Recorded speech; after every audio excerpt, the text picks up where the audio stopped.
Classiquement, on a l'habitude de dire qu'un agenda 21 se décline selon les 21 chapitres qui sont identifiés pour les collectivités territoriales. Donc nous, on est un élément constitutif de la cité. Il y a des compétences qui ne relèvent pas de l'université. Donc il est clair que certains chapitres finalement de l'agenda 21 classique, du type agenda 21 locaux, ne peuvent pas être traités à l'échelle d'une université, du point de vue 1 de la compétence et 2 du point de vue de la pertinence de l'échelle.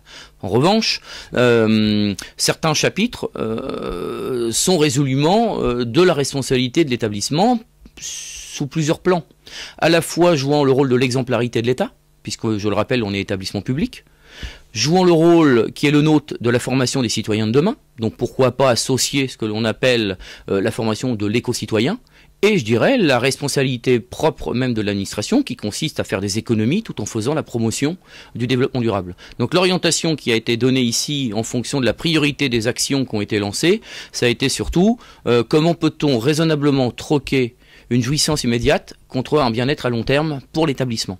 Dans une première phase, il fallait que ça soit des actions qui soient lisibles et surtout qui profitent aux usagers, tout usager, hein, personnel et enseignants.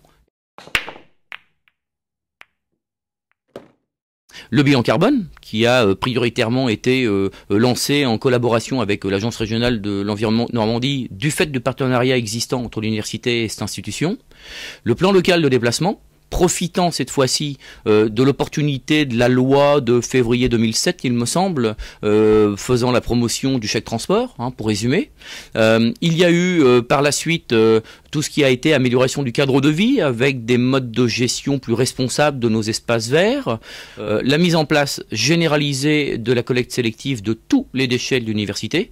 Et là, il faut remarquer que ça répondait quand même à une demande puisqu'il n'y a pas eu besoin d'atteindre des seuils d'alerte pour que la politique de collecte sélective soit correctement appliquée par l'ensemble des agents. Alors après, fort de ces premières expériences visibles, on a quand même insisté beaucoup sur la communication de nos actions. On a systématiquement une diffusion assez large de nos résultats, à peu près une mailing list de 1200 personnes hein, au niveau national.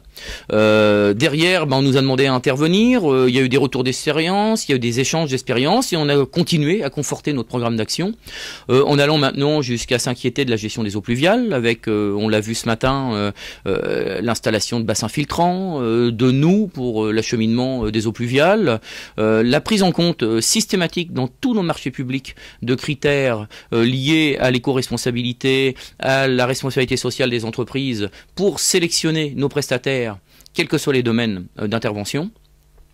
Il y a eu également la prise en compte systématique dans tout ce qui est a trait finalement au bâtiment, de tous les critères liés au développement durable. Alors c'est pas simplement les critères énergétiques comme BBC, hein, les basses consommations. Il s'agit également de la mutabilité des bâtiments, c'est-à-dire qu'il n'est plus question de requalifier aujourd'hui un espace en pensant qu'il aura enfin sa destination définitive. Donc on fait en sorte que un bâtiment ne soit pas une fois pour toutes destiné à une seule et même utilisation. Le fait d'avoir eu le bilan carbone de l'université nous a donné un motif pertinent pour effectivement reconsidérer notre système de climatisation. Au mieux d'avoir le réflexe climatisation aujourd'hui, on a le réflexe ventilation et pas systématiquement orienté sur la climatisation. Exemple également, un bilan sur les déplacements nous a amené effectivement à acter politiquement au sein de l'établissement la promotion de la visioconférence.